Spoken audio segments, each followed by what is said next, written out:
to the galaxy. Howdy everyone, it's me once again, the one and only Killerrodan. So today I'm going to be doing a quick little video here where I'll post something for my original channel, because I want to be more frequent with its uploads, even though my uploading schedule for this channel is kind of shit.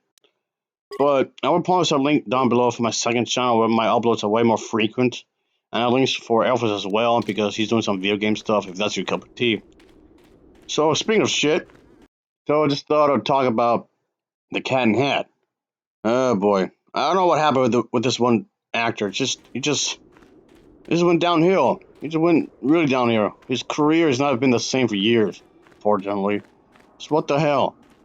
And Mr. Monkey, no, I'm not gonna get you this movie. You're a lazy bum. That's what you are. Just go and get. No, seriously, go and get. Christ. Anyway. Yeah, there was signs of a problem to begin with. It was going to be a disaster from the get-go, because this film was supposed to have been released years ago. I mean, years prior to its initial release. Because, so, being inspired by the one film Jim Carrey was in, How the Grinch Stole Christmas, which was, of course, made a lot of money. It had mixed reviews, but it did make a lot of money. So, these individuals... the company just thought, okay, let's do one of those. But it just kept getting delayed after delay after delay. So yeah, this looked like it was going to be garbage from the get-go, because the production limbo. Just put it that way. It was in production hell for a good while. So, yikes. Anyway, so of course, let's get this out the way and talk about the plot. But anyway, pretty much, okay, these two kids are pretty much alone. It's centered around these two kids. They're alone. They are, I won't say lonely because they have each other, but they're still bored, I guess you can say. And of course, there's this cat. This cat comes in, this giant-sized cat, I guess. This tall as a human. And basically, this individual, let's say, their lives have been turned around because this talking cat comes to visit them, so to speak. And hijinks is ensured. And basically, this was just tied in a bunch of random jokes. Everyone call them jokes. It's a bunch of random ideas, really. Random skits.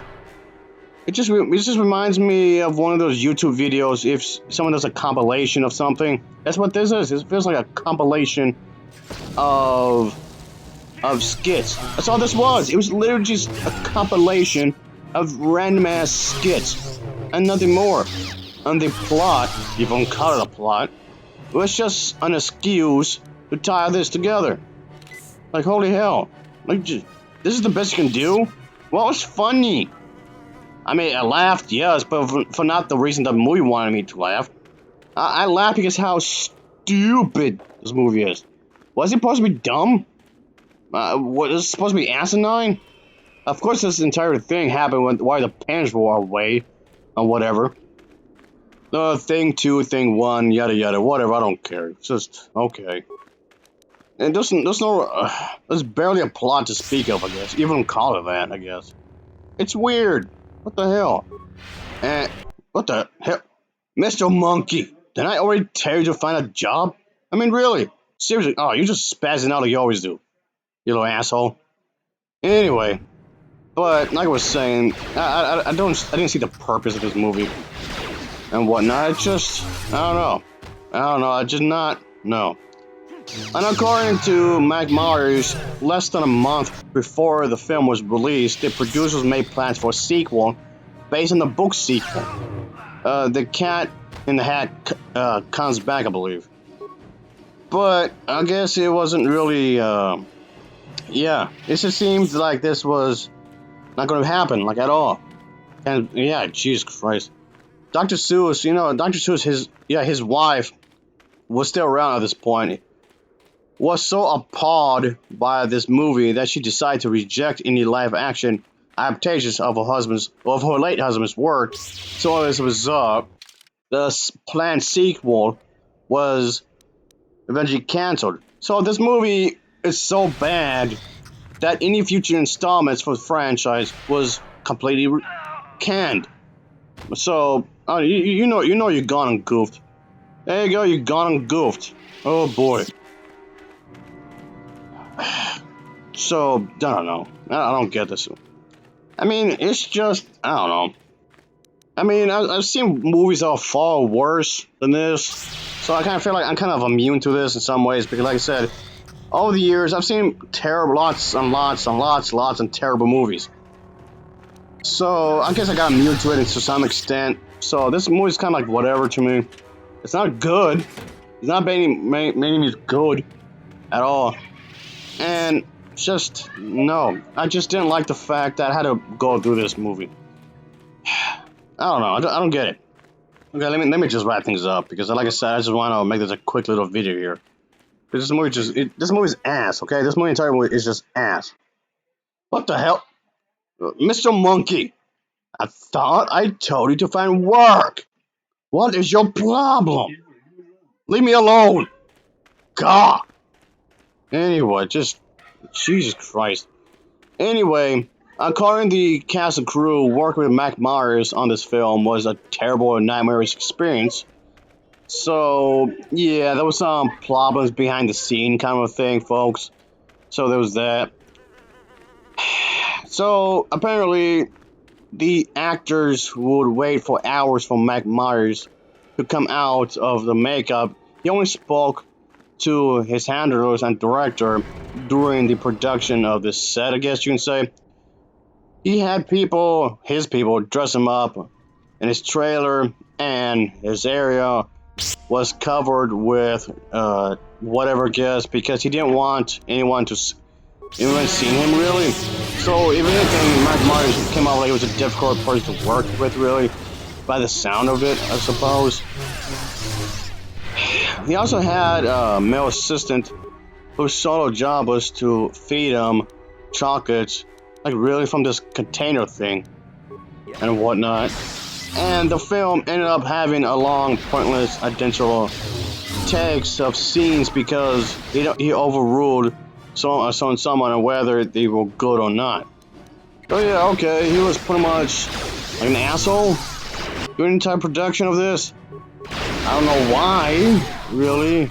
So okay, there you go. But okay.